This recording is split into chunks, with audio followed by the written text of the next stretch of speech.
कहानी के चौथे भाग को देखने से पहले कहानी के पिछले भाग को देखना बिल्कुल मत भूलिएगा। उसका लिंक मैं आपको डिस्क्रिप्शन बॉक्स में दे दूंगी और साथ में कमेंट बॉक्स में पिन भी कर दूंगी, आप वहां से भी जाकर देख सकते हैं। अगस्त से मिल नहीं रहा था। कुणाल और ऋचा अगस्त को ढूंढते हुए सानवी के पास आए और बोले, सानवी, अगस्त से तुमसे कुछ बात हुई है क्या? सानवी उठते हुए बोली, ऐसी कोई बात नहीं है, हम दोनों में बस नॉर्मल बात हुई थी, चलो देखते हैं।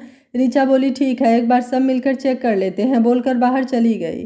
सानवी भी फोन मिलाते हुए उसके पीछे ही बाहर निकल गई। शीतल जी हाथ जोड़ते हुए बोली, हे महादेव, सब ठीक हो, अगस्त ठीक हो। सानवी को बाहर जाते देख विनायक उसके पास आते हुए बोला, हाय, वैसे आज आप कुछ ज़्यादा ही खूबसूरत लग रही हैं। सानवी ने एक नज़र उसे देखा और बाहर जाने लगी। विनायक बोला, क्या हुआ, कुछ परेशान लग रही हैं, कुछ हुआ है क्या? सानवी बोली, नहीं, आप शादी एंजॉय कीजिए, मुझे कुछ काम है। विनायक बोला, शादी? अरे मैं तो आपसे। सानवी बिना उसकी बात सुने अब आगे निकल गई। विनायक बालों में हाथ फेरते हुए बोला, कहाँ तक भागेंगी कलेक्टर साहिबा, आना तो एक दिन आपको मेरे पास ही है। वैसे सच में आज कहर बरसा रही हैं, मन तो कर रहा है बहुत कुछ करने का, लेकिन बस खुद को कंट्रोल कर रहा हूँ। बोलते हुए उसके पीछे चला गया, लेकिन वो आगे निकल चुकी थी। धीरे धीरे शादी खत्म हो रही थी और ऋचा, कुणाल, सानवी तीनों परेशान थे। अगस्त से कहीं भी नहीं मिल रहा था, उसका फ़ोन भी आप बता रहा था। रात से सुबह होने वाली थी, लेकिन अभी भी उसका कोई पता नहीं था। कुछ देर बाद नेहा के विदाई का टाइम हो गया, लेकिन अभी भी उसका कोई पता नहीं था। अब सानवी परेशान होकर रूम में अकेले यहाँ से वहाँ चक्कर काट रही थी और उसके साथ ही पता नहीं क्या क्या सोचे जा रही थी। कहीं वो उसकी वजह से तो नहीं चला गया, उसने आज भी कुछ नहीं बोला था, इसलिए शायद गुस्सा हो गया हो और ऐसे बिना किसी को कुछ बताए चला गया हो। लेकिन उसका फ़ोन भी तो नहीं लग रहा है। फिर सर ऊपर करते हुए बोली, हे महादेव, क्या करूं मैं, प्लीज़ कुछ रास्ता दिखाइए। ऋचा अंदर आते हुए बोली, सानवी, वो घर पर भी नहीं गया है, मुझे तो डर लग रहा है कहीं अगली बार की तरह इस बार भी उसके साथ किसी ने कुछ। सानवी बोली, ऐसा नहीं हो सकता, ताऊ जी बाहर ही हैं और आज ही आए हैं, तो मुझे नहीं लग रहा उन्होंने इतना जल्दी ऐसा कुछ किया होगा या फिर सोचा भी होगा। उन्हें तो पता भी नहीं है कि अगस्त से यहाँ पर आया है। ऋचा बोली, कहीं विनायक ने तो कुछ नहीं किया, क्योंकि उसके सिर्फ यहाँ पर दो ही दुश्मन हैं। शायद तुम्हें पता नहीं, विनायक ने उसे धमकी दिया था कि वो तुम दोनों से दूर चला जाए, क्योंकि वो तुम्हें लाइक करता है। सानवी उसे देखते हुए बोली, अगर विनायक ने या किसी ने भी इस बार ऐसा कुछ किया ना तो बहुत बड़ी गलती किया है। बोलते हुए जतिन को कॉल किया और उसने एक रिंग में ही उसका फ़ोन उठा लिया। सानवी उसके बोलने से पहले ही बोली, एक नंबर मैसेज किया है, ट्रैक करके बताओ कि उसका लास्ट लोकेशन कहाँ का है, जल्दी करना बहुत ज़रूरी है। बोलते हुए फ़ोन रख दिया। रचना अंदर आते हुए बोली, दी, आपको सब लोग बाहर बुला रहे हैं। सानवी बोली, तुम चलो, मैं आ रही हूँ। रचना बाहर चली गई। सानवी का फ़ोन बजा तो जल्दी से उठाते हुए बोली, कहाँ का बता रहा है? जतिन बोला, यार वो तो तुम्हारा करंट लोकेशन ही लास्ट लोकेशन दे रहा है, क्या हुआ, कुछ प्रॉब्लम है? और ये नंबर किसका है? सानवी बोली, अगस्त काफ़ी देर से नहीं मिल रहा है और उसका फ़ोन भी ऑफ है। जतिन बोला, वाट? सानवी बोली, बकवास करने का टाइम नहीं है मेरे पास, रखो फ़ोन। जतिन बोला, एक सेकेंड, अगस्त वहाँ गया था? सानवी बोली, तो कुछ देर पहले क्या बोला, मैंने समझ नहीं आया। जतिन बोला, सानवी रिलैक्स, इतना जल्दी हाइपर होने से कुछ नहीं होने वाला, शांति से काम लो, और क्या पता वो अपने घर चला गया हो। सानवी बोली, घर नहीं गया है, जाने वाला था लेकिन रात से ही गायब है, इसका मतलब साफ है वो घर नहीं गया है। जतिन बोला, तब तो सच में प्रॉब्लम हो गई है, एक काम करो, वहाँ के पुलिस से बात कर लो, क्या पता वो कुछ तुम्हारी हेल्प कर दें। सानवी बोली, देख रही हूँ क्या करना है, बोलकर फ़ोन रख दिया और बाहर आ गई। कुछ देर में नेहा की विदाई भी हो गई और वो रजत के साथ उसके घर चली गई। बाकी सारे मेहमान भी अब धीरे धीरे अपने घर जाने लगे। श्रेया रजत के साथ चली गई। आदर्श जी, ताऊ जी और बाकी सभी के साथ घर चले गए और श्रेयांश को बाकी बच्चे लाने को बोल दिया। ऋचा सानवी के पास आते हुए बोली, सानवी, क्या करना है यार, कुछ सोचा है, मेरा तो दिमाग खराब हो रहा है।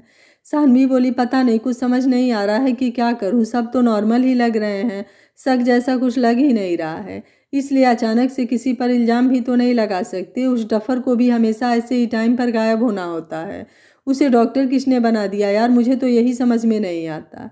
ऋचा बोली, ये सब बातें बाद में करना, पूरी लाइफ पड़ी है, आराम से पूछ लेना कि किसने उसे डॉक्टर बनाया, फिलहाल के लिए उसका मिलना ज़रूरी है, कहीं वो किसी मुसीबत में ना हो।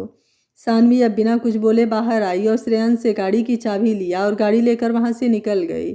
ऋचा बाहर आते हुए बोली, सानवी कहाँ है? श्रेयांश बोला, वही तो मुझे भी पूछना था, वो अकेले इतनी जल्दबाजी में गाड़ी लेकर कहाँ गई है?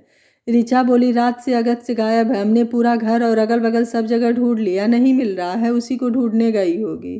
श्रेयांश बोला, वाट, और ये बात तुम बता रही हो अब मुझे? वो अकेले कहाँ गई है?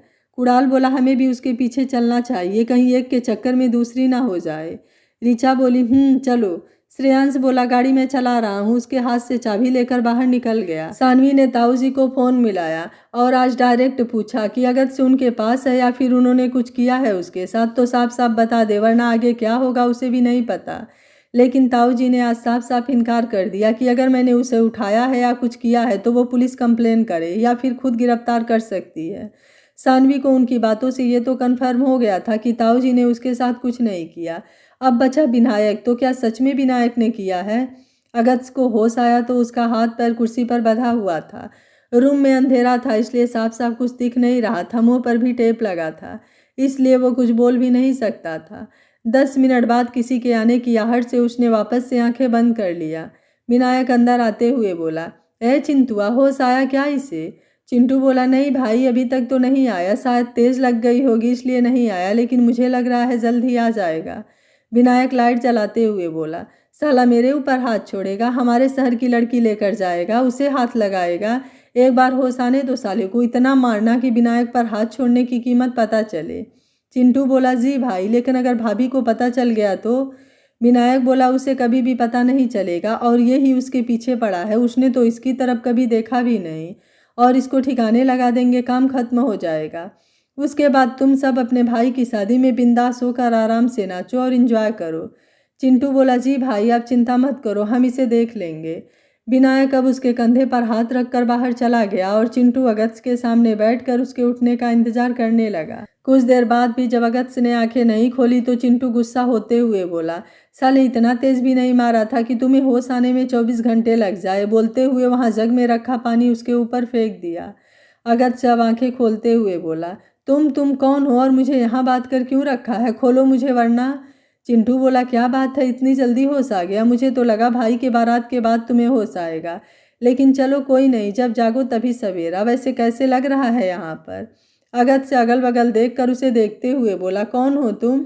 चिंटू बोला, तुम्हारा शुभ चिंतक, इससे ज़्यादा कुछ भी जानने की तुम्हारी औकात नहीं है। अगस्त से बोला, हाथ खोलो मेरा वरना।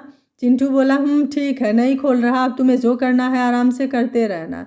अभी मुझे भूख लगा है तो कुछ देर बाद मिलता हूँ, तब तक तुम आराम से मेरे आने का इंतज़ार करो, क्योंकि मेरे अलावा तो कोई तुमसे मिलने यहाँ आएगा नहीं। बोलकर बाहर निकल गया। अगस्त ने काफ़ी कोशिश किया, लेकिन उसका हाथ इतना टाइट बंधा था कि खुला ही नहीं। यहाँ सानवी और बाकी सब परेशान थे, क्योंकि अगस्त का उन्हें अभी तक कोई पता नहीं था। सुबह से दोपहर और दोपहर से शाम होने वाली हो गई। अनामिका के 50 फ़ोन आ चुके थे। ऋचा उन्हें कुछ ना कुछ बोलकर बस टाल रही थी, क्योंकि अब उसे समझ नहीं आ रहा था कि उनको क्या बोले क्या नहीं। सानवी अपने रूम में चक्कर काटते हुए बोली, यार ये कहाँ जा सकता है? ऋचा बोली, सानवी अब हमें पुलिस कंप्लेन कर देनी चाहिए या फिर अंकल आंटी को बता देना चाहिए कि अगस्त से गायब है, वरना अगर कहीं और से उन्हें पता चला तो दिक्कत हो जाएगी। सानवी का फ़ोन बजा। ऋचा बोली, उठाओ देखो कौन है। सानवी फ़ोन देखते हुए बोली, इसे भी आज ही मेरा सर खाना था, पता नहीं कहाँ कहाँ से आ जाते हैं। बोलते हुए फ़ोन उठा लिया। विनायक बोला, मैं आपको लेने आऊँ या आप खुद आएंगी? सानवी बोली, वाट? विनायक बोला, आप भूल गई, आज आप मुझसे मिलने वाली थी। सानवी बोली, नहीं अब नहीं मिल सकती, किसी और दिन। तब तक विनायक थोड़ा गुस्से में बोला, क्या बोला आपने? किसी और दिन? और वो दिन कब आएगा, क्या आप मुझे बता सकती हैं? यहाँ मैं 3 दिन से आपका इंतज़ार कर रहा हूँ और आप आजकल किए जा रही हैं। आपको कुछ समझ में भी आ रहा है? सानवी बोली, ठीक है, तो अब मुझे तुमसे मिलना ही नहीं है, क्योंकि मेरे पास तुमसे मिलने का टाइम नहीं है। विनायक बोला, ओके ठीक है, मत मिलिए, लेकिन वो क्या है ना, आप जिस वजह से नहीं मिलना चाहती हैं वो वजह मेरे पास है, तो आप बिना कोई हल्ला मचाए चुपचाप मेरे भेजे पते पर आ जाइए। और होशियारी उसको करने के बारे में तो सोचिएगा भी मत, वरना सिर्फ हड्डियां पैक करके भेजूंगा, आराम से गिनते रहिएगा। एक बार छोड़ दिया, क्योंकि उस बार सोचा था प्यार से समझाऊं आपको, लेकिन अब शायद पॉसिबल नहीं लग रहा है, इसलिए अब सब कुछ आपके ऊपर है कि आपको क्या करना है और क्या नहीं, और ज़्यादा देरी के बारे में भी मत सोचिएगा। बोलकर फ़ोन रख दिया। ऋचा सानवी को देखते हुए बोली, कौन था? सानवी कुछ सोचते हुए बोली, कोई नहीं, मुझे कुछ काम है, मैं अभी आ रही हूँ, कोई पूछे तो कुछ भी बोल देना। ऋचा बोली, लेकिन यार मैं क्या बोलूँगी, अगस्त पहले से गायब है और अब तुम भी जा रही हो, तुम दोनों को मैं ही मिल रही हूँ, क्या ये सब मुझसे हैंडल नहीं होगा। सानवी बोली, अगर नहीं होगा तो भूल जाओ, अगस्त से मिलने वाला है, इसलिए अगर चाहती हो कि वो मिल जाए तो मेरे आने का इंतज़ार करना, बोलकर अब बिना उसकी कोई बात सुने बाहर निकल गई। ऋचा बोली, हद होती है यार, दोनों को मुझे ही फंसाना है। रात को खाने पर सानवी कहीं नहीं दिखी तो आदर्श खाना खाते हुए बोले, शीतल जी सानू कहाँ है, उसकी तबीयत तो ठीक है ना। शीतल जी बोली, शाम तक तो अपने रूम में थी, उसके बाद मैंने नहीं देखा। ऋचा बेटा सानवी कहाँ है, अपने रूम में है क्या। ऋचा ने सबको देखा तो अब सब लोग उसे ही देख रहे थे, तो उसने अब सच्चाई बताने में ही अपनी भलाई समझी और आराम से एक घुट पानी पीते हुए बोली, पता नहीं किसी का कॉल आया था और वो बिना कुछ बोले बाहर चली गई। आदर्श बोले, व्हाट, ऐसे कैसे चली गई, और अगस्त भी मुझसे बिना मिले ही चला गया, आखिर हो क्या रहा है यहाँ पर।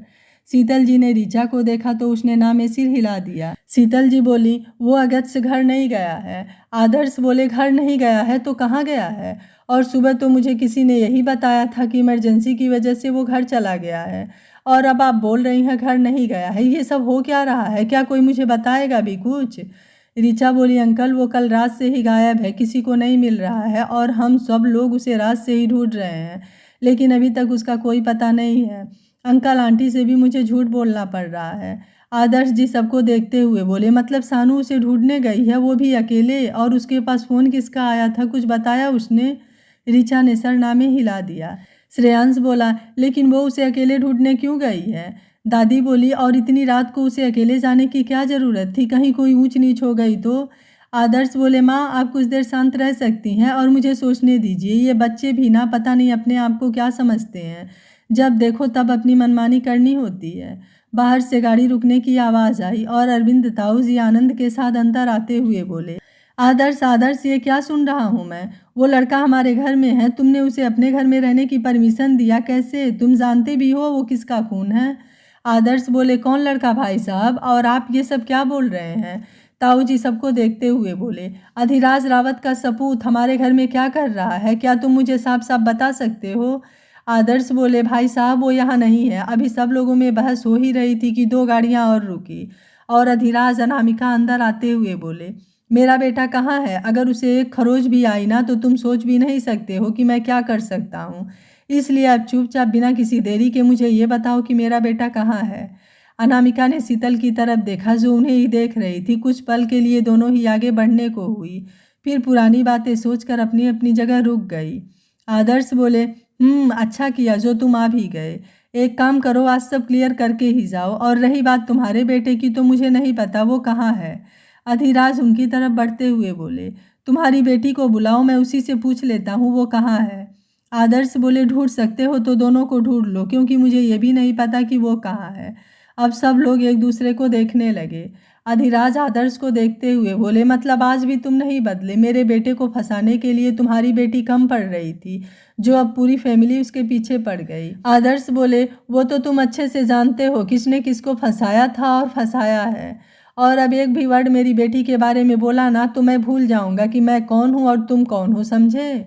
अधिराज बोले, सच्चाई कड़वी होती है वकील साहब, लेकिन वो सच्चाई होती है, इसलिए अब चुपचाप बताओ तुम्हारी बेटी मेरे बेटे को लेकर कहाँ गई है। ताऊ जी बोले, आदर्श ये क्या बकवास कर रहा है, और सानवी कहाँ है, बुलाओ उसे यहाँ पर, मुझे उससे कुछ पूछना है। आदर्श बोले, मुझे नहीं पता वो कहाँ है। ताऊ जी बोले, मतलब क्या तुम्हारा है, तुम्हें नहीं पता वो कहाँ है। आदर्श बोले, मतलब मेरा साफ है कि मुझे नहीं पता वो कहाँ है, क्योंकि अभी कुछ देर पहले ही मुझे पता चला कि रात से अगस्त से गायब है और अब शाम से सानवी गायब है, तो जिसको लड़ना है लड़ो और एक दूसरे पर आराम से बैठकर इल्ज़ाम लगाओ। मैं अकेले जा रहा हूँ दोनों को ढूंढने, क्योंकि आप सब जब आज 30 साल में नहीं बदले तो मुझे उम्मीद है आगे भी नहीं बदलेंगे। और फिर अधिराज को देखते हुए बोले, मेरी बेटी मेरा गुरूर है, उसको ललकारने की हिम्मत मत करना अधिराज रावत, वरना तुम्हारी हस्ती मिटाने में 2 सेकंड का टाइम भी नहीं लगाएगी, और ये बात तुम मुझसे बेहतर जानते हो, और उसकी औकात भी, तो ना कल मैं झुकने की औकात रखता था और ना आज रखूंगा, ये बात अच्छे से याद रखना। अधिराज कुछ बोलने के लिए जैसे ही आगे बढ़े, अनामिका उनका हाथ पकड़ते हुए बोली, बस कीजिए आप, ये सब कुछ आपकी वजह से ही हो रहा है, आपके घमंड के कारण, तब भी इतनी जिंदगी दांव पर लगी थी, और आज फिर आप वही सब करने की कोशिश कर रहे हैं, इसलिए प्लीज़ चुप हो जाइए और बच्चे कहाँ हैं उन्हें ढूंढने की कोशिश कीजिए। आदर्श अब एक नज़र उन्हें देखते हुए बाहर निकल गए और उनके पीछे श्रेयांश और कुणाल भी बाहर निकल गए। अधिराज भी अब किसी को फ़ोन मिलाते हुए बाहर चले गए। अनामिका बिना कुछ बोले वहीं बैठ गई। ताऊ जी ने गुस्से से आनंद को देखा तो उन्हें कुछ समझ ही नहीं आ रहा था कि क्या बोलें क्या न बोलें। ताऊ जी बोले, अब चलोगे भी या अभी और तमाशा देखना है? आनंद बोले, जी भाई साहब, बोल उनके साथ बाहर आ गए। अधिराज बाहर फ़ोन पर किसी से बात कर रहे थे। जैसे ही ताऊ जी से नज़रें मिली दोनों की आंखें आग बरसने लगी, जैसे अगर ऐसे ही रहा तो दोनों एक दूसरे को निगल जाएंगे। ताऊ जी उनके पास आते हुए गुस्से में बोले, तुमने यहाँ आकर बहुत बड़ी गलती किया है रावत, यहाँ तुम्हें नहीं आना चाहिए था। अधिराज एक स्टेप उनकी तरफ बढ़ते हुए बोले, शेर इलाका नहीं देखता, इसलिए मैंने भी नहीं देखा। आप अपने बारे में सोचिए, क्या करना है क्या नहीं। और बेटियां इतना ही काबू में नहीं थी तो पैदा क्यों किया? ताऊ जी गुस्से में उनका कॉलर पकड़ते हुए बोले, जबान संभाल कर, वरना जिंदा जाना तो छोड़ दो, हड्डियां भी यहीं संगम में विसर्जन कर दूंगा। अधिराज उनका हाथ हटाते हुए बोले, क्यों इतना आज क्यों लग गया आपको? आपका बोला हुआ ही तो बोल रहा हूँ, इसमें इतना बुरा मानने वाली क्या बात है? अरविंद शर्मा, देखा ना वक्त ने कैसे करवट लिया। एक वक्त था मैं अपनी बहन के लिए तुम्हारे पास आया था और तुम्हारे भाई ने उसे नहीं एक्सेप्ट किया था। अब तुम सब आओगे और मैं तुम सबको धक्के मार कर भगाऊंगा। बोलते हुए उनका हाथ खुद से दूर झटकते हुए अंदर से अनामिका को लेकर वहां से निकल गए। 1 घंटे बाद सानवी विनायक को देखते हुए बोली, अगत्य कहाँ है? विनायक गोल गोल उसे घुमाते हुए बोला, इतनी भी क्या जल्दी है, और हम आराम से बात करेंगे। और क्या नाम बताया आपने अभी? कुछ याद नहीं आ रहा है। सानवी गुस्से से दांत पीसते हुए बोली, विनायक देखो, मेरा दिमाग पहले से ही काफ़ी ख़राब है, इसलिए साफ साफ पूछ रही हूँ, अगत्य को कहाँ रखा है? मुझे मिलना है उससे। विनायक बोला, आप उससे मिलकर क्या करेंगी? और पता है आपकी जोड़ी ना मेरे साथ काफ़ी अच्छी लगेगी। तो मैं क्या सोच रहा था, अगर आप हाँ बोल दे तो आज हम यहीं शादी कर लेते हैं, उसके बाद घर वालों का क्या है, आराम से मनाते रहेंगे। सानवी बोली, अगत्य का पता दे रहे हो या मैं पुलिस को कॉल करूं? विनायक बोला, वो मैं तो डर गया। अगर आप ऐसा सोच रही हैं तो गलत सोच रही हैं, और अभी नहीं मिल सकती हैं आप उससे, क्योंकि पहले हमारी शादी होगी, उसके बाद ही आपको किसी से मिलना है। उसके पहले किसी से नहीं मिलेंगी। और बहुत कूद रहा था वो, तो अब आखिर उसे भी तो पता चले कि विनायक से पंगा लेने का अंजाम क्या होता है। लेकिन आपके साथ मैं कुछ नहीं करूँगा। और सामने रखा पैकेट उसे देते हुए बोला, जाइए तैयार हो जाइए, मैंने पंडित जी को फ़ोन कर दिया है, वो कभी भी आते ही होंगे। सानवी पैकेट नीचे फेंकते हुए बोली, तुम शायद भूल रहे हो कि किससे बात कर रहे हो। पिछली बार इसलिए छोड़ दिया था कि तुम सुधर जाओगे, लेकिन शायद वो मेरी सबसे बड़ी गलतफहमी और गलती दोनों थी। ये बाप के नाम पर जो तुम कर रहे हो ना। विनायक उसके पास आते हुए बोला, क्यों, मुझ में क्या खराबी है जो आप मुझसे शादी नहीं कर सकती? और यकीन कीजिए आपकी फैमिली को मनाना मेरा काम है। सानवी बोली, जस्ट शट अप। विनायक बोला, ठीक है, प्यार से नहीं तो ज़बरदस्ती करने आता है मुझे। सानवी पीछे हटते हुए बोली, बेवकूफ़ी मत करो, वरना पूरी ज़िंदगी जेल में बीत जाएगी। विनायक बोला, आपके शादी के बाद सब कुछ मंजूर है। सानवी बोली, आखिरी बार बोल रही हूँ, अगत्य कहाँ है मुझे बता दो। और तुम अपने रास्ते, मैं अपने रास्ते, क्योंकि मैं नहीं चाहती कि तुम्हारी पूरी लाइफ खराब हो। विनायक बोला, रास्ते तो अब उलझ चुके हैं, तो हमारे रास्ते अब चाह कर भी अलग नहीं हो सकते। और आप सब कुछ सही करना चाहती हैं तो जो कहा है वो कीजिए, उसके बाद मैं उसे छोड़ दूंगा, वरना उसकी बॉडी भी आपको मिलेगी कि नहीं ये भी कंफर्म नहीं कर सकता। सानवी आंखें बंद करती हुई बोली, हे महादेव, अब इसका ज़्यादा हो रहा है, इससे ज़्यादा अब मैं इसे नहीं समझा सकती। इसके आगे जो कुछ भी होगा उसका जिम्मेदार ये खुद होगा। बोल आंखें खोल कर पूरा रूम देखते हुए बोली, मतलब तुम नहीं मानने वाले हो? विनायक कुछ बोलता उसके पहले ही सानवी एक झटके से सामने पड़ा फूलदान उठाकर उसके सर पर इतना तेज से वार दिया कि विनायक को कुछ समझ ही नहीं आया। और जब तक समझ आया तब तक सानवी ने उस पर दूसरा वार कर दिया। विनायक सर पकड़ते हुए बोला, तुम्हारी इतनी हिम्मत? सानवी बोली, हिम्मत तो तुमने अभी मेरी देखी ही नहीं है, और अब बहुत हो गया। रिक्वेस्ट। बाहर से दरवाज़ा खटखटाने की आवाज़ आने लगी और विनायक सोफे पर अब बेहोश होकर गिर चुका था। सानवी ने एक नज़र उसे हिलाकर देखा तो उसके सर के पीछे से हल्का हल्का ब्लड निकल रहा था, लेकिन सोफे पर था तो पता नहीं चल रहा था। तो दरवाजे की तरफ देखते हुए बोली, कौन है? बाहर से किसी की आवाज़ आई, भाई वो पंडित जी आ गए हैं। सानवी बोली, विनायक तैयार होने गया है और अभी मुझे भी तैयार होना है, तो तुम पंडित जी को किसी और रूम में ले जाओ और आराम से खिलाओ पिलाओ। जब तक दोनों तैयार हो जाएंगे तो विनायक कॉल कर देगा तुम्हें। बाहर से आवाज़ आई, ठीक है। सानवी ने अब जल्दी से उसका पल्स चेक किया तो जिंदा था। अब उसका फ़ोन ढूंढते हुए बोली, हद होती है यार, पता नहीं क्या खाता है। और इसे भी क्या मैं ही मिली थी? लड़कियों की क्या अकाल पड़ चुकी है? एक के वजह से तो पहले ही इतना परेशान हूँ, एक ये भी आ गया। मर जाएगा तो और भी कांड हो जाएगा। बोल उसका फ़ोन ढूंढने लगी। कुछ देर ढूंढने के बाद उसके पास 2 फ़ोन मिला, लेकिन दोनों पर पहले से ही लॉक लगा हुआ था। तो इमरजेंसी कॉल में सबसे पहले उसने जतिन को कॉल किया और उसके दोनों फ़ोन का पिछले 2 दिन से कब और कहाँ गया था सारा डिटेल निकालने को बोला। दूसरा कॉल वहाँ के लोकल पुलिस को किया और वहाँ आने को बोल जैसे ही दरवाज़ा खोलकर बाहर निकलने के लिए आगे बढ़ी, उसके गार्ड आकर उसका रास्ता रोकते हुए बोले, आप यहाँ से कहीं नहीं जा सकती हैं। और अंदर देखते हुए बोले, सर कहाँ हैं? आपने क्या किया है उनके साथ?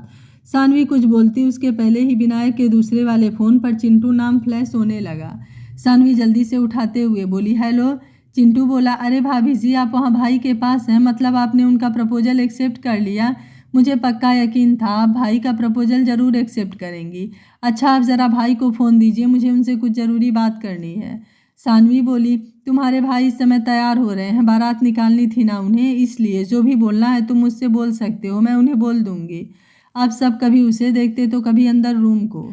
चिंटू बोला, जाने दीजिए, इतना भी कोई ज़रूरी बात नहीं है, मैं भाई से बाद में बात कर लूँगा। बोल बिना उसकी बात सुने फ़ोन रखते हुए अगस्त की तरफ देख कर बोला, बेटा अब तो तुम्हारी आशिकी भी गई और तुम भी गए।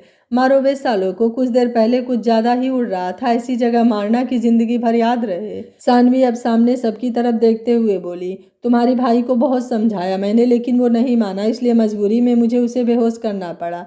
अब यहाँ कुछ देर में पुलिस आकर उसे ले जाएगी और तुम सब अगर जेल नहीं जाना चाहते हो तो कोऑपरेट करो, वरना ज़िंदगी भर सड़ते रहना जेल में। अब सब जल्दी से एक साइड हट गए और सानवी विनायक का दोनों फ़ोन अपने साथ लेकर बाहर निकल गई।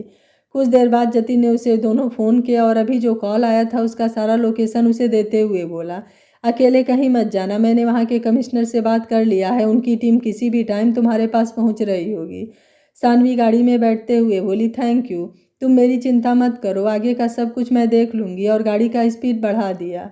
अब अच्छा खासा रात हो चुकी थी और विनायक और चिंटू में इन 2 दिनों में सबसे ज़्यादा बात हुई थी, इसलिए सानवी को पूरा भरोसा था कि अगस्त कहीं ना कहीं वहीं होगा जिसका लोकेशन शहर के बाहर बता रहा था। उसने अब अपनी गाड़ी में रखा अपना फ़ोन उठाया और नज़दीकी पुलिस चौकी को कॉल करते हुए बोली, मेरे फ़ोन के लोकेशन को फॉलो करके जितना जल्दी हो सके आप अपनी टीम के साथ मेरे पास पहुंचिए। और फिर फ़ोन काट कर घर पर फ़ोन किया। शीतल जी पहले ही रिंग में फ़ोन उठाते हुए बोली, हेलो सानू, कहाँ हो बेटा, हम सब यहाँ कितना परेशान हैं। सानवी बोली, मम्मी वही बताने के लिए मैंने फ़ोन किया है, मैं ठीक हूँ और जल्द ही अगस्त को लेकर घर आ रही हूँ, आप लोग परेशान मत होइए, अभी मेरे पास टाइम नहीं है बात करने का। बोलकर फ़ोन रख दिया और स्पीड और तेज़ कर दिया। कुछ ही देर में पुलिस की 2 गाड़ी उसके पीछे आ गई। कुछ देर बाद उसने गाड़ी विनायक के फार्म हाउस के बाहर रोका और पुलिस के साथ गेट नॉक किया। 2 मिनट बाद गेट खुला और सानवी ने जैसे ही चिंटू को देखा पहचान गई, क्योंकि शादी के दिन वो उसके साथ ही था। चिंटू पीछे भागते हुए बोला, भागो बे, पुलिस है। पुलिस जल्दी से अंदर आ गई। अंदर जिसको जहाँ से जगह मिला वहाँ से भागने लगा। सानवी अब सबको साइड करते हुए अंदर आई तो अगस्त से चेयर से बंधा हुआ था, सर पर और जगह जगह से ब्लड निकल रहे थे। हाथों पर उसके कई जगह नीले निशान पड़ चुके थे। सानवी जल्दी से रस्सी खोलते हुए बोली, अगस्त आंखें खोलो प्लीज़ यार, आंखें खोलो, कितना परेशान करते हो। लेकिन वो शायद बेहोश हो चुका था। फिर इधर उधर देखा तो सामने बियर का कैन रखा हुआ था। तो अब जल्दी से अगस्त को उठाकर बगल में सोफे पर लिटाते हुए बोली, अगस्त से आंखें खोलो। लेकिन अभी भी उसने आंखें नहीं खोली। एक पुलिस वाला उसके पास आते हुए बोला, मैम हमें इन्हें हॉस्पिटल लेकर चलना होगा। सानवी बोली, उसके पहले इसे होश में आना होगा। बोलते हुए उसने कैन खोलकर बियर उसके मुंह से लगा दिया। पुलिस वाले को कुछ समझ नहीं आया, होश में लाने का ये कौन सा ट्रिक है। तब तक दूसरा पुलिस वाला उसके पास आते हुए बोला, मैम 2 लोग पकड़ा गए हैं, 2 अंधेरे का फ़ायदा उठाकर भाग गए। सानवी बोली, आप सब लोग जाइए, इतना करने के लिए थैंक यू, मैं सुबह आकर थाने में मिलती हूँ और मेरे आने से पहले किसी की रिहाई नहीं होनी चाहिए। दोनों उसे देखते हुए बोले, लेकिन मैम आप दोनों। सानवी बोली, मेरी गाड़ी आपके पीछे ही रहेगी। अगस्त ने सबकी आवाज़ सुनकर आंखें खोल दिया। सानवी उसका चेहरा छूते हुए बोली, तो तुम ठीक हो। अगस्त ने उसे देखा लेकिन बोला कुछ नहीं। सानवी उसे उठाते हुए बोली, हॉस्पिटल चलो, और धीरे धीरे उसे उठाकर बाहर अपनी गाड़ी में बैठाते हुए आकर ड्राइविंग सीट पर बैठ गई और गाड़ी की स्पीड बढ़ा दिया। अगत से हल्का सा उसके हाथ पर अपना हाथ रखते हुए बोला, जिंदा हूँ मैं, मर नहीं रहा, आराम से चलाओ। सानवी उसे देखते हुए बोली, सॉरी, सारी गलती मेरी थी। अगत से आंखें बंद करके सर सीट से टिका लिया। कुछ देर में गाड़ी हॉस्पिटल के बाहर रुकी और जैसे ही वो बाहर आई उसके सारे घर वाले, अधिराज, अनामिका, एसपी और उसके साथ थाने की पूरी पुलिस खड़ी थी। अनामिका उसके पास आते हुए बोली, सानवी, सानवी, अगत्य कहाँ है? प्लीज़ बताओ बेटा, मेरा अगत्य कहाँ है? पुलिस ने बताया तुम्हारे साथ आ रहा, तो वो कहाँ है? सानवी सबको देखते हुए बोली, गाड़ी में। तब तक दूसरी तरफ का दरवाज़ा खोलकर अगत्य से बाहर निकला। सानवी आगे बढ़ती उसके पहले ही अनामिका और अधिराज दोनों ने आकर उसे पकड़ लिया।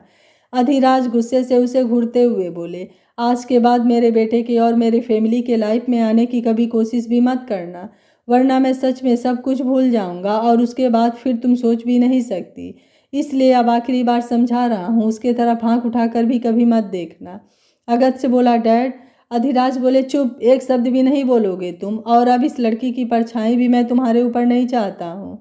आदर्श और सीता लाकर सानवी का हाथ पकड़ते हुए बोले, बेटा अब घर चलो, बहुत ड्रामा हो गया, सुबह बात करेंगे। सानवी बोली, और एसपी और वहाँ के एसआई को पूरा मामला बताकर वहाँ से निकल गई। घर आई तो उसके जितने भी घर वाले थे सब उसी का इंतज़ार कर रहे थे। दादी ने कुछ बोलना चाहा लेकिन आदर्श सबको रोकते हुए बोले, सब लोग आराम कीजिए, अब इस बारे में सुबह बात होगी। सानू, अपने रूम में जाओ बेटा। सानवी अब बिना कुछ बोले अपने रूम में चली गई। आदर्श आकर सोफे पर बैठ गए। दादी बोली, आदर्श लड़की है, कल को ये सब बात बाहर निकली तो बदनामी तो हमारी ही होगी ना। उनका क्या है, उनका तो लड़का है। आदर्श बोले, अब आप सो जाइए, सुबह भी इसी बात पर चर्चा होगी। दादी बोली, तुम्हारी इसी छूट की वजह से आज ये दिन देखना पड़ रहा है। बोला था मैंने शादी कर लो, लेकिन तुम्हें तो पढ़ाना था, अब भुगतो। अब धीरे धीरे सब लोग अपने अपने रूम में चले गए। आदर्श अभी भी वैसे ही बैठे हुए थे। शीतल बोली, क्या सोच रहे हैं? आदर्श बोले, यही कि हम जो भी करते हैं वो एक दिन रिपीट जरूर होता है। बरसों पहले मेरा आपको चयन करना गुनाह बना था, आज मेरी बेटी का। शीतल जी बोली, सब ठीक होगा, आप चिंता मत कीजिए।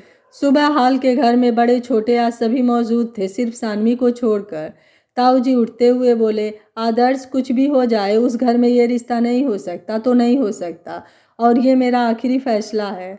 और ये डिसाइड करने वाले आप कौन होते हैं? अब सबकी नज़र सीढ़ी पर गई जहाँ से सानवी नीचे आते हुए बोली, ये फैसला अब सिर्फ और सिर्फ मेरा होगा और मैंने डिसाइड कर लिया है कि मुझे क्या करना है क्या नहीं, और आप लोगों के बीच पीछे क्या हुआ और क्या नहीं, ना अब मुझे ये सब जानने में कोई इंटरेस्ट है और ना ही किसी चीज़ में।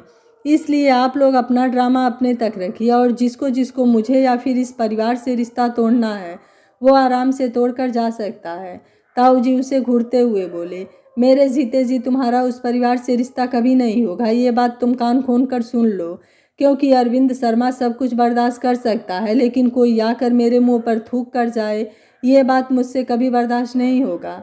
और अगर फिर भी तुमने मेरे फैसले के खिलाफ जाकर कुछ भी करने की कोशिश किया तो उस रावत के लौंडे को मारकर जिस जेल में मुझे भरना है भर देना, क्योंकि जो काम विनायक ने नहीं किया वो काम मैं करने में 1 मिनट का देर भी नहीं लगाऊंगा, ये बात भी याद रखना। बोलते हुए बाहर जाने लगी। सानवी वापस से बोली, कोशिश कीजिए उसे मारने की, क्योंकि पिछली बार भी आपकी कोशिश अच्छी थी और शायद इस बार उससे भी अच्छी हो, लेकिन इस बार आप उसका एक बाल भी बांका नहीं कर सकते, क्योंकि इस बार मैं उसके साथ हूँ। और अगर अब आप सबको महाभारत घर में ही करना है तो सेना तैयार कीजिए, आप सबसे लड़ने के लिए मैं अकेले ही काफ़ी हूँ। ताऊ जी गुस्से से फुफकारते हुए आदर्श को देख कर बोले, संस्कार अच्छे दिए हैं तुमने, आज तक किसी की इतनी हिम्मत नहीं हुई कि मुझसे नज़र मिला सके, और तुम्हारी बेटी मुझसे जबान लड़ा रही है तुम्हारे बड़े भाई से, और तुम तमाशा देख रहे हो। आज से पहले कभी भी इस घर की बेटियों ने अपनी शादी की बात तक नहीं की, और एक ये है जो मुझे अरविंद शर्मा को चैलेंज दे रही है। मैंने तो सोचा था कुछ बन गई है तो घर की मन मर्यादा में 4 चांद लग गए, लेकिन इसने तो सारी इज्जत को मिट्टी में मिला दिया, और तुम अभी भी देख रहे हो। तो आखिरी बात मेरी भी सुन लो, अगर ये मेरे रास्ते में खुद आना चाहती है तो मैं भी भूल जाऊंगा कि तुम्हारी बेटी और मेरी भी कुछ लगती है। बोलकर सबको एक नज़र देखकर बाहर निकल गए। उनके जाने के बाद ताई जी ने जैसे ही कुछ बोलना चाहा, सानवी हाथ दिखाते हुए बोली, सुनने में इंटरेस्टेड नहीं हूँ मैं, आपके हस्बैंड ने जो धमकी दिया उतना काफ़ी है मेरे लिए, इसलिए अब आप जा सकती हैं। ताई जी भी अब गुस्से से बाहर निकल गईं और उनके जाने के बाद बारी बारी से सब उसे घूरते हुए बाहर निकल गए। आनंद उसके सर पर हाथ रखते हुए बोले, जब भी ज़रूरत हो फ़ोन कर देना, बोलकर वो भी बाहर चले गए। दादी सोफे पर बैठते हुए बोली, अब यही दिन देखना बाकी रह गया था। सानवी बोली, पापा मैं हॉस्पिटल जा रही हूँ, बोलकर गाड़ी की चाबी लिया और बाहर निकलने लगी। दादी बोली, किसी को कहीं जाने की कोई ज़रूरत नहीं है, चुपचाप घर में रहो, बहुत हो गया आप सबकी मनमानी। सानवी उनकी बातों को इग्नोर करते हुए बोली, पापा आप मेरी चिंता मत कीजिएगा, अब अगर मेरे बगावत का रिजल्ट मेरी मौत है तो अब ये भी मुझे मंजूर है, क्योंकि बहुत खेल लिया सब ने हमारे साथ, अब हमें भी तो फ्रंट पर आकर खेलने दीजिए। आदर्श बोले, लेकिन बेटा वहाँ पर अधिराज। सानवी बोली, मुझे जिससे मिलना है उससे तो मैं मिल कर रहूँगी, और अब बहुत हो गया रिस्पेक्ट करना, क्योंकि लातों के भूत बातों से नहीं मानते हैं। ये बात मुझे भी थोड़ा लेट समझ आया, और इसके लिए अगर मुझे अधिराज रावत को जेल में भी डालना पड़ा तो डाल दूंगी। बोलते हुए अब बिना किसी की कोई बात सुने बाहर निकल गई। श्रेयांश अब जल्दी से श्रेया को गले लगाते हुए बोला, अब इतिहास बदलेगा, जिसका इंतजार आज तक मैंने किया, आखिर में वो वक्त आ ही गया, अब आएगा मजा।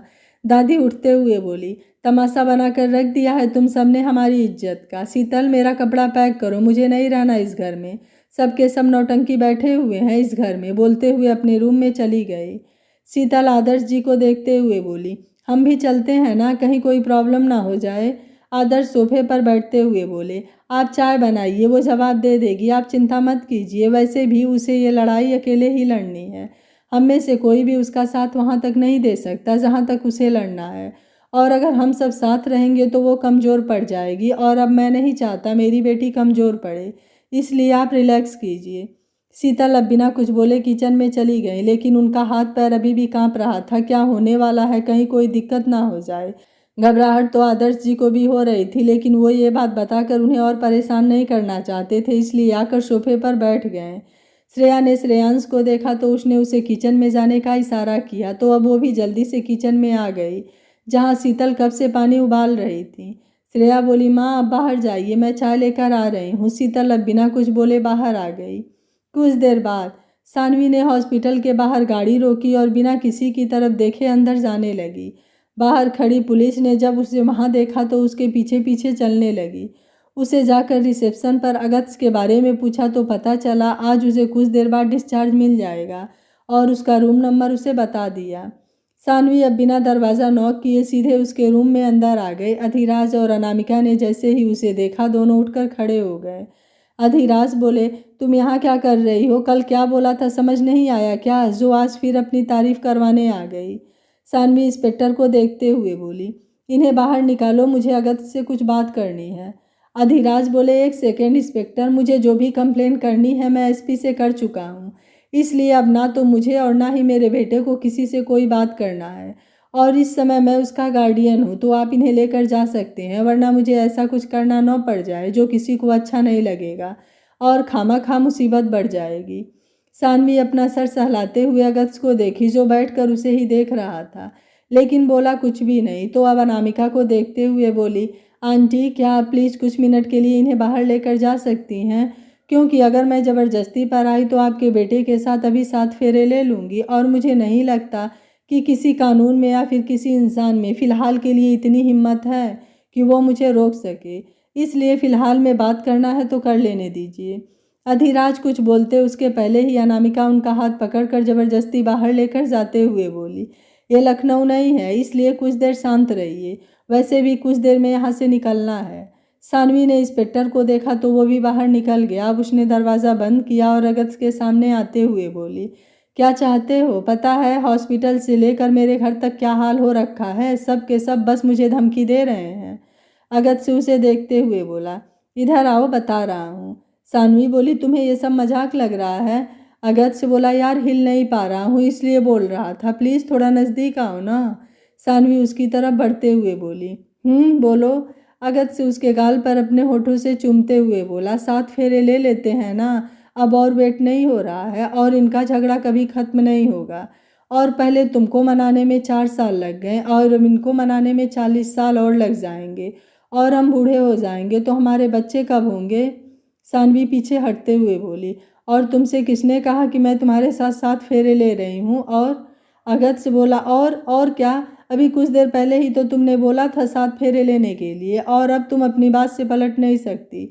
वरना मैं यहीं हॉस्पिटल में संन्यास धारण कर लूँगा। सानवी बोली, हॉस्पिटल में संन्यास धारण, अच्छा जोक था।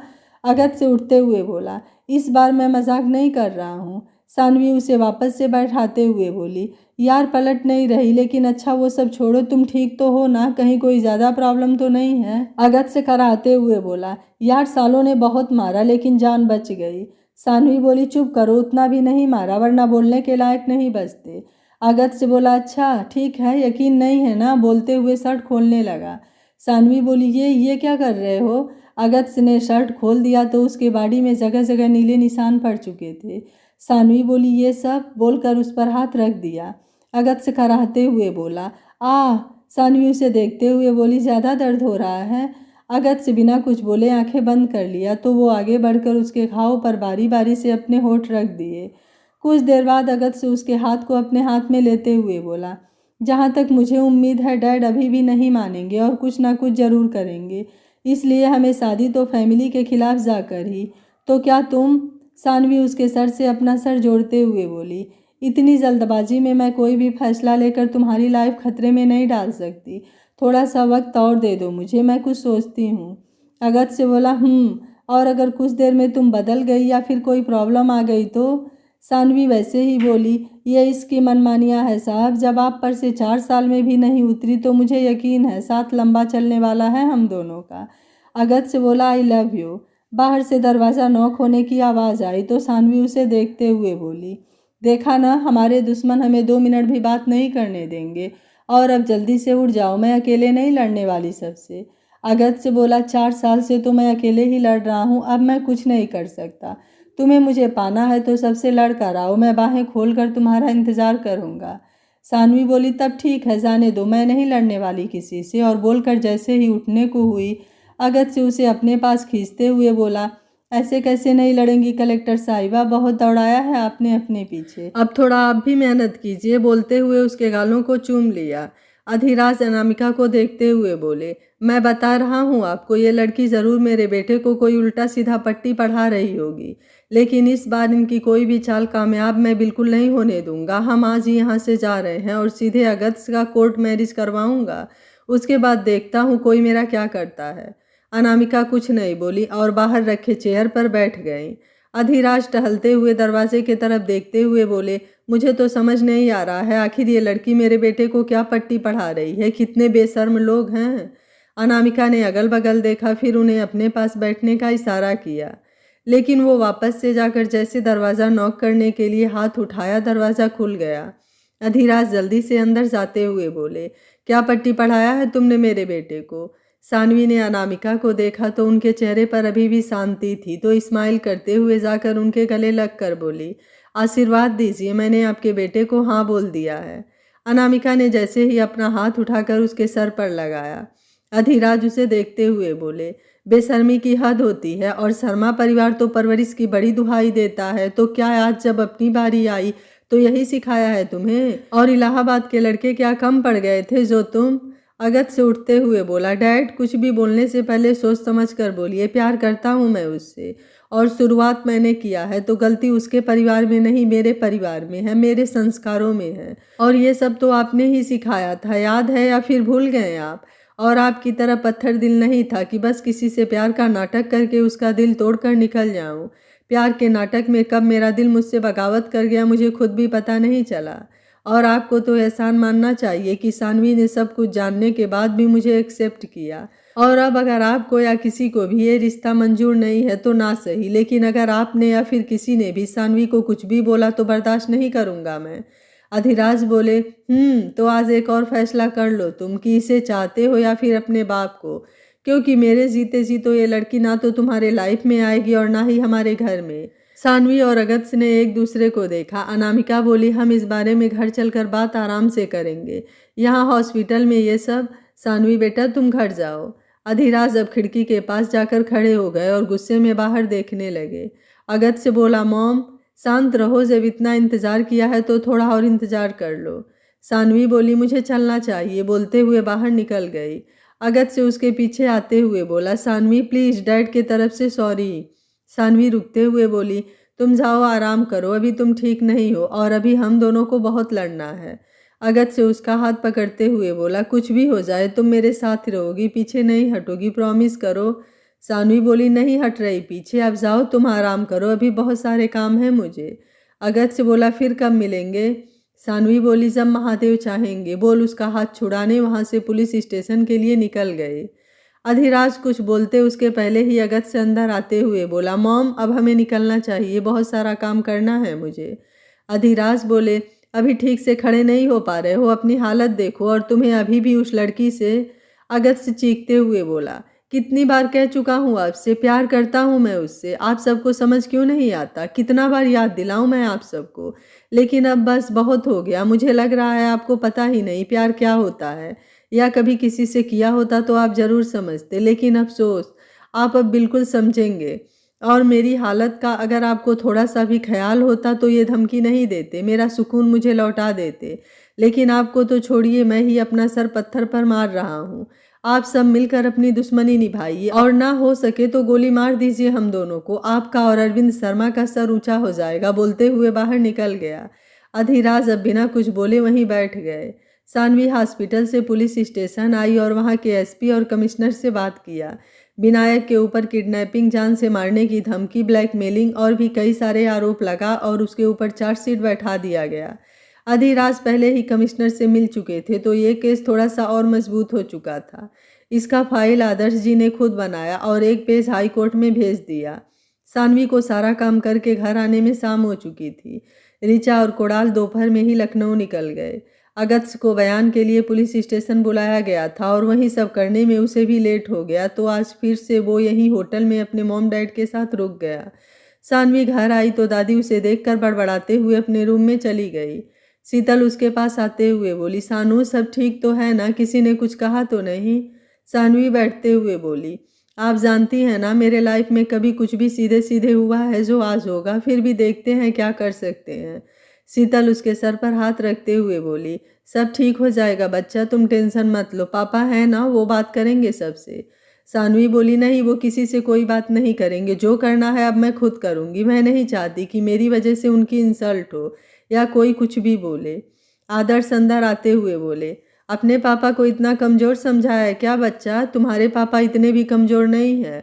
वो तो मैं अपने बड़ों के सामने कुछ बोलना नहीं चाहता हूँ इसलिए ज़्यादा कुछ बोलता नहीं, वरना तो मुझे भी जवाब देने अच्छे से आता है। और सोचो जब मैं 30 साल पहले नहीं झुका तो फिर आज झुकने का तो कोई सवाल ही नहीं है। सानवी उन्हें देखते हुए बोली, 30 साल पहले? और तब ऐसा क्या हुआ था जो ताऊ जी और अगत्य के डैड एक दूसरे से इतना नफरत करते हैं? कोई बहुत बड़ी प्रॉब्लम थी क्या? आदर्श जी बोले, काफ़ी लंबी कहानी है बेटा, आराम से सुनना। सानवी बोली, पापा मुझे सुनना है, प्लीज़ आप बताओ ना। शीतल जी उठते हुए बोली, सारी गलती मेरी थी, अगर मैं बीच में नहीं आती तो। आदर्श जी बोले, ऐसा कुछ नहीं है, जो बीच में आया वो चला गया, आप कल भी मेरी नज़र में पहले थी और आज भी पहले हैं, और आज के बाद ऐसा कभी मत बोलिएगा। और माँ कहाँ हैं? सानवी बोली, मुझे देखकर अंदर चली गई। आदर्श बोले, फ्रेश हो जाओ, मैं बात करता हूँ। सानवी बोली, और स्टोरी? आदर्श जी बोले, वो स्टोरी नई हकीकत है, लेकिन अभी नहीं। बोलते हुए अपने रूम में चले गए। कुछ देर में सब लोग डाइनिंग टेबल पर खाना खा रहे थे। सानवी भी शांति से चुपचाप बिना बोले अपना खाना खा रही थी। श्रेयांश उसे देखते हुए बोला, वैसे ठाकुर काम अच्छा किया है तुमने, I proud of you. Saanvi ने उसकी तरफ देखा तो उसने थम्स अप दिखा दिया। सानवी बोली, दादी आ रही हैं, चुप रहिए वरना मिसाइल गिरेगी। श्रेयांश ने सर हाँ में हिला दिया। एक बार फिर से सब शांत हो गए। दादी बोली, आदर्श कुछ भी हो जाए मुझे ये रिश्ता बिल्कुल भी मंजूर नहीं, मतलब नहीं है। आदर्श बोले, माँ अभी इन सब चीज़ों में टाइम है, तो अभी से उसकी चिंता में अपना ब्लड प्रेशर क्यों बढ़ा रही हैं? अभी आप खाना खाइए, जब समय आएगा तो देखा जाएगा क्या करना है क्या नहीं। दादी बोली, मतलब तुम मेरी बात मान रहे हो ना?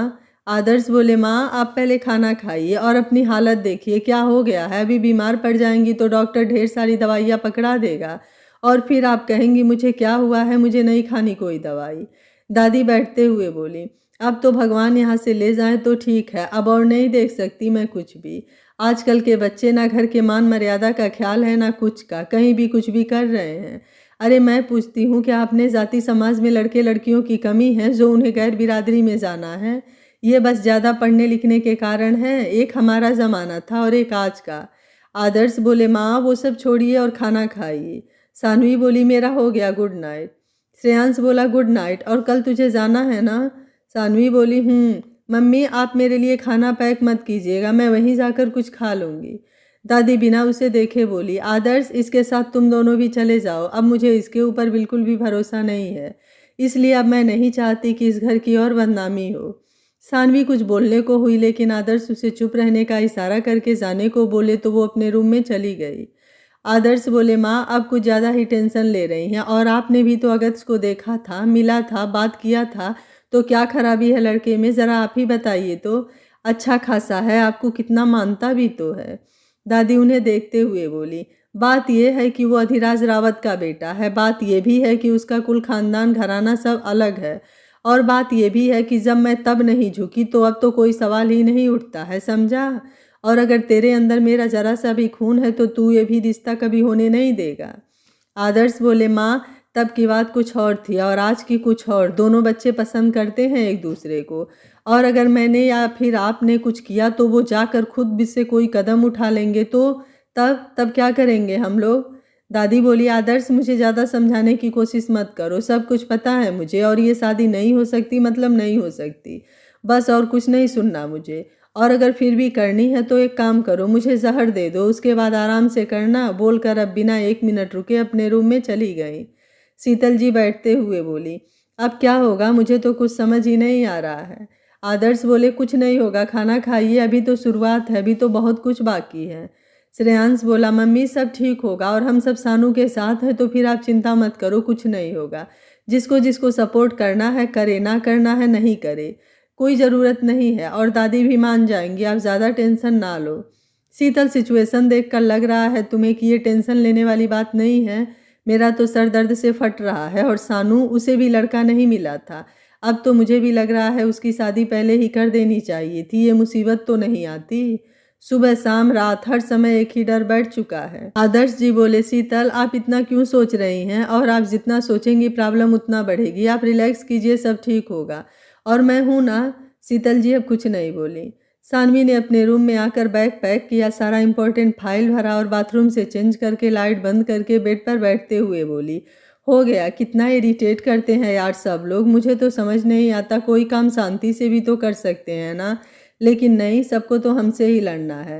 मुझे भी वही लग रहा है। सानवी बोली अब तू पागल हो रही है, तुझे आवाज़ें सुनाई दे रही है, अब इससे पहले कि दिखाई देने लगे सो जा, बोलकर जल्दी से लेट गई। 5 मिनट बाद उठकर जल्दी से लाइट जलाते हुए बोली तुम यहाँ क्या कर रहे हो? अगस्त जल्दी से उसका मुंह दबाते हुए बोला चुप करो यार, एक तो कैसे कैसे आया हूँ और ऊपर से तुम चिल्ला रही हो, कल चला जाऊँगा तो सो जा, आज कुछ बातें कर लूँ, और एक तुम हो अब हल्ला मचा रही हो कि जो थोड़ा बहुत चल रहा है उसमें भी सब मिलकर मार डाले मुझे। सानवी उसका हाथ हटाते हुए बोली लेकिन इतनी चोट में तुम्हें यहाँ आने की ज़रूरत थी, आराम नहीं कर सकते थे? अगस्त से उसका बैग देखते हुए बोला तुम कहीं जा रही हो? सानवी बोली बेरोजगार नहीं हूँ मैं। हाँ तो मैंने कब कहा कि तुम बेरोजगार हो? वैसे यार तुमने मुझे आई लव यू तो बोला ही नहीं, तो सोचा सुनकर आता हूँ।